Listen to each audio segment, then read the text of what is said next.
직접 선수고 캐스터하고 막 해설을 하다 보면은 아무래도 일반인보다 감정이입이 더 될 것 같아. 훨씬 많이 되겠지. 그 자리에 내가 있는 것 같고 막 편파 판정하고 맞아. 이게 반칙이 아닌데 막 반칙 선언하고 그럴 때 나도 그래서 이게 좀 어려울 것 같아. 막 이제 선수가 보는 시점과 시청자분들이 보는 그 시점 완전 좀 다를 것 같아서.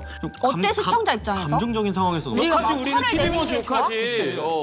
우린 욕하지. 그걸 윤기 네가 해줘야 되는 거 대신 욕을. 아 욕을? 그럼. 근데 한번 욕해보라. 야, 한 번 하고 다시 안 한다는 생각으로 해야지. 뭐 언제까지 할 건데 네가. 아니 그리고 우리는 사실은 이게 편파 판정인지 이게 뭐 이렇게 정상적인 판정인지 판단을 못해 들 때는. 근데 이제 해석하는 의지를 하게 되는 거지. 알수 있어. 그럼 이때 어떻게 해줘야 돼? 그러니까 그때 사실 지난번 베이징 동계올림픽 때도 승희가 중국 담당 일진 선수 출신인데 초반에 쇼트트랙 선수들이 약간 되게 불리한 판정들을 막 받았어. 베이징에서 또 하기도 했고. 그래서 너무 지금 약간 화가 났는데 맞아. 그럴 때는 또 레전드들은 말을 못해. 그냥 이거를 이게 할 말을 감정적으로 확 지르질 못하고 맞아. 약간 속으로 삼게 들어. 그럼 이제 내가 막 그 오디오를 채워줘야 돼. 아니 그럼 성재는 욱한 적 없어? 나도 욱하는데 그래도 이제 나는 컨트롤이 그 돼? 뭐랄까. 조금 남의 일이라고 생각하는 것 같아. 그러면 본인은 그냥 일당만 받으면 그런 느낌이야. 되니까. 그런 느낌을 하니까 좀 성재는 우리보단 치고 빠지면 컨트롤이 되지. 그지 성재가 뭐. 아, 근데 이렇게는 안 돼. 내가 선수 출신이니까 나한테 감정이입을 시켜서 저는 이거 인정 못합니다. 뭐 이렇게 해도 안 되는 거야? 난 무슨 말이야? 나 이해를 못했어. 아니 나는 무슨 말인지 이해를 못했어. 대상 수상자. 수준 높은 얘기야. 되게 수준 높은 얘기야. 왜냐면 해설자로서의 해설이 있지만 그거를 화를 낼 수는 없잖아. 근데 그걸 화를 냈을 때 그냥 나한테 감정이입을 시켜서 내가 만약에 저 선수의 입장이라면 내가 만약에 저기서 경기를 뛰었다면 만약에 나라면? 이거는 내 스스로는 참을 수 없는 상황에 이건 잘못된 판정이라고 저는 생각합니다. 하지만 해설자로서는 이거를 제가 어떻게 말을 해야 될지 모르겠습니다. 이렇게라도 막 감정 진짜 좋은 해설이야. 진짜 좋은 해설. 모범답안이야. 모범답안. 메모해놔야겠다. 돌려서 표현하는 거지. 이건 이제 한 세 번 써먹는데. 만약에 나라면 만약에 나라면 이렇게 감정 이입해서 하라. 오 저 좋다 이거. 야, 니네 그러면은 중계를 하고 있는데 후배가 뭔가 너무 못해. 제가 그런 애가 아닌데. 그럼 나중에 좀 가서 얘기를 해주는 편이 아니면 그냥 찾아가서 친할 거 아니야. 다 후배들이고. 아쉬운 경기력을 보여주더라도 그거를 애들한테 말 못 해줄 것 같아. 왜냐면 그 역할은 내가 하는 게 아니라 주변에 이미 코칭 스태프들이나 다른 분들이 계시기 때문에 그거는 훈수가 되는구나. 그분들이 해주는 거고 우리가 할 수 있는 건 우린 중계 때 말하는 거지.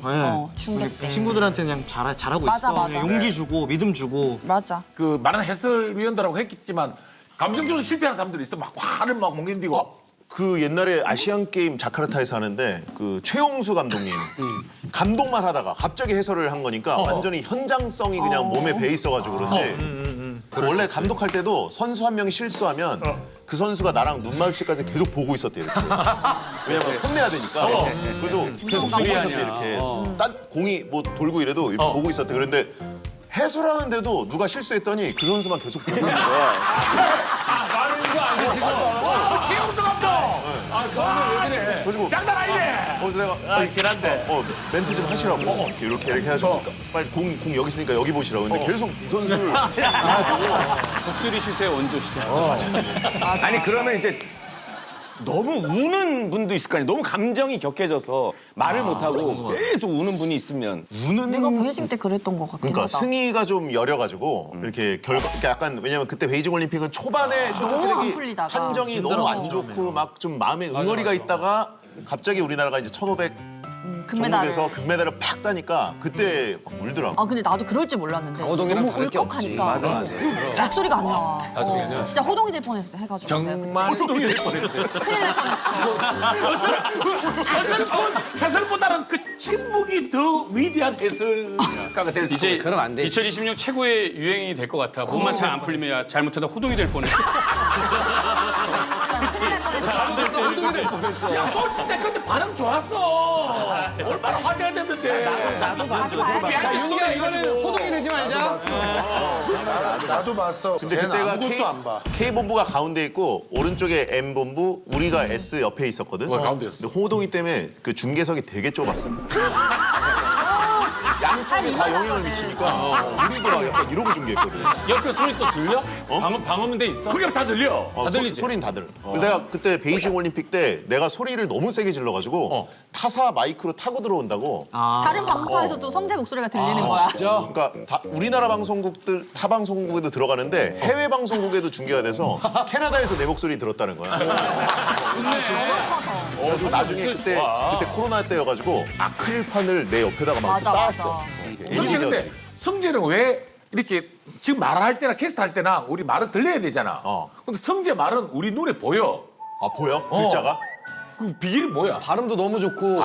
말을 정확하게 해야 되니까 그때 이제 신문 같은 거 많이 있고 소리를 내어서. 소리 내가지고 그리고 일부러 항상 홍진호 데리고 다니면서 본인 이제 발음 더 돋보이게 하려고 항상 홍진호 형이랑 같이 다니더라고. 맞아. 지금 발음이 완전. 홍진호 형은 발음 자막을 써도 못 알아봐. 그 형은 발음을 못 알아봐. 진호가 진짜 웃겨. 발음은 그냥 읽으면 웃겨. 맞아. 자, 윤기. 윤기는 이 박수 한번 주세요. 그래도 신입 해설위원이라고 이렇게 딱. 대단하다.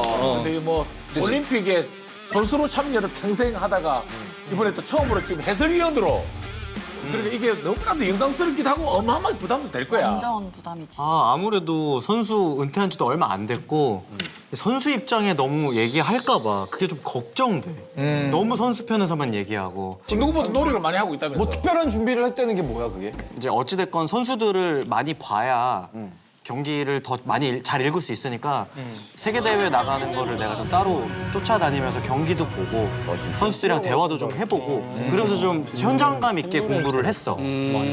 이게 좀 해설에 좀 도움이 될까 해갖고 그리고 이제 밀라노에서 올림픽을 열리니까 올림픽 현장 답사도 좀 해보고 분위기도 좀 보고 현장 답사를 분위기가 조금 나네요. 쇼트트랙 경기가 열릴 밀라노 경기장입니다. 지금은 축구장이지만 올림픽이 시작을 선언하는 공간이고요. 티나 마일로 기억해주세요. 왠지 막. 네 돈으로 갔다 왔어? 그치 내가 이제 투자를 했지. 직접 경기를 보고 싶다. 그러니까 이게 윤기야. 나는 그렇게 생각하거든. 시청자 입장에서 월드컵만큼 새벽에 해도 안 자고 보는 종목이 쇼트트랙이야. 그냥 시청자 입장에서. 맞아. 종목이 자체가 너무 긴장감 있잖아 그냥. 찰나에 끝나고 아슬아슬하게 모든 게 다. 그러니까 너무 감동적이야. 맞아. 항상 쇼트트랙 올림픽 때마다 이제는 상향평준화가 됐어요. 상향평준화가 맞아. 됐어요. 이런 얘기를 항상 우리가 해. 근데 이번에는 정말이야. 이번에는 우리나라가 가장 잘하는 1500m를 보면 지금까지 4번의 월드 투어가 있었어. 그 중에 3번을 캐나다가 우승을 했고 그리고 그 중에 1번을 우리나라가 우승했어. 원래 캐나다가 엄청 세졌어. 3번의 통계가 우리였거든. 근데 이제는 좀 이런 게 좀 뒤바뀌면서 사실은 지금 좀 걱정스럽기는 해. 그럼 우리가 좀 주목할 만한 선수들. 주목할 만한 선수. 이번에 이제 나도 이제 그만두고 완벽히 세대 교체가 이루어졌어. 내가 원래 나이가 너무 많은 선수여갖고. 아, 진짜? 내가 현역할 때도 밑에 친구들이랑 10살 넘게 차이 났던 형이니까 나 때문에 세대 교체가 완벽히 안 됐는데 이제 내가 빨리빨리 이렇게 나가줘야 되는데. 그러니까 내가 너무 자리를 오래 하고 있어. 감동 같구나. 빨리빨리 나가줘야지 뒤에 세대가 이제 힘을 받는데 그러니까 이제 어떻게든 끝까지 해먹으려고. 그런 느낌이었어. 맞아. 뭔지 알겠다. 이해가 쏙쏙 되네. 빨리빨리 나가줘야 되는데. 그래서 이번에 세대 교체가 완벽히 이루어졌어. 그 중에 이제 가장 어린 친구가 임종원 선수라고. 너무 잘하는 친구. 내가 그 선수랑 2007년생. 국가대표 선발전을 이제 성인이네. 진짜. 자료조사 공부. 내가 국가대표 선발전을 같이 뛰었는데 내가 07년도 데뷔야. 그 세계 무대. 아 맞다. 그래서 내가 데뷔할 때는 07년생이랑 국가대표 선발전을 탈 거라는 상상을 전혀 못했는데 내가 그 선수랑 같이 타면서 완벽히 이제는 나는 완벽히 그만둬야겠다라고 생각할 정도로 속도감이 아예 달라. 나 씨름할 때 장훈아 그냥 어느 경기장 갔는데 그냥 뭔가가 이 경기장이 만만하고 따뜻해. 그렇잖아 항상 하는 거야. 무조건 있어. 근데 똑같은 경기장인데 어느 경기장은 그냥 뭔가가 싸더라고. 뭔가 기가 눌려. 그런 게 있나? 있어. 영철이도 다른 방송 보면 다 터지는데 여기만 여기만 오면 안 오면은 되구나. 왜 그럴까? 그런 데가 스튜디오를 한번 바꿔볼까? 얘기해주고 딴 데서 아니 핑계고 이런 거 보면 깔깔거리고 내가 막 웃는단 말이야. 핑계고랑 엄청 여기만 오면은 안 터. 왜 그런 느낌이구나.